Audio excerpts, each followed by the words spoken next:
यशोधरा नगर police स्टेशनच्या हद्दीमध्ये गोपनीय माहिती मिळाली. त्यावरून ATSचे पथक, तिथले अधिकारी आणि अंमलदार, त्याचप्रमाणे स्पेशल ब्रँचचे अंमलदार आणि पोलीस स्टेशनचे ATSचे काम पाहणारे अधिकारी अंमलदार यांना सदर गोपनीय माहितीची खात्री करणे कामी की पोलीस स्टेशनच्या हद्दीमध्ये बांगलादेशी नागरिक राहत आहेत अशी माहिती मिळाल्याने ती खात्री करणे कामी सर्व टीम ही संयुक्तपणे तिथे जाऊन याबाबत खात्री केली आणि खात्री करून त्यांना पोलीस स्टेशनला आणून त्यांना विचारपूस करून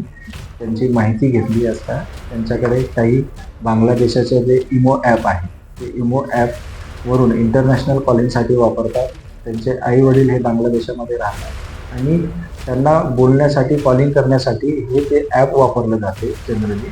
तर अशा बऱ्याच ज्या बांगलादेशी कनेक्टेड गोष्टी होत्या त्या त्यांच्याकडे मिळाल्या आणि त्यावरून त्यांच्यावरती भारतीय म्हणजे विदेशी व्यक्ती अधिनियम कलम 14 प्रमाणे तसेच पारपत्र कलम 3(6) आणि परकीय नागरिक आदेश कलम 3(1) अन्वये त्यांच्यावरती गुन्हा दाखल करून पुढील तपास करून आणखी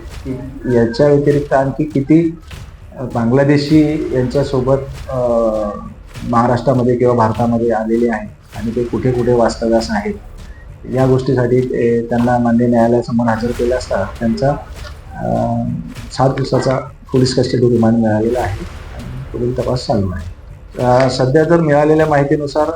जे आरोपी आहे अब्दुल रफीक हमीद खान आणि मोहम्मद सलीम अब्दुल हमीद हे दोघेही भाऊ आहेत आणि तपासामध्ये जसे निष्पन्न होतील त्याप्रमाणे आणखी जर माहिती मिळाली तर खात्री झाल्यानंतर त्यामध्ये वाढही होऊ शकेल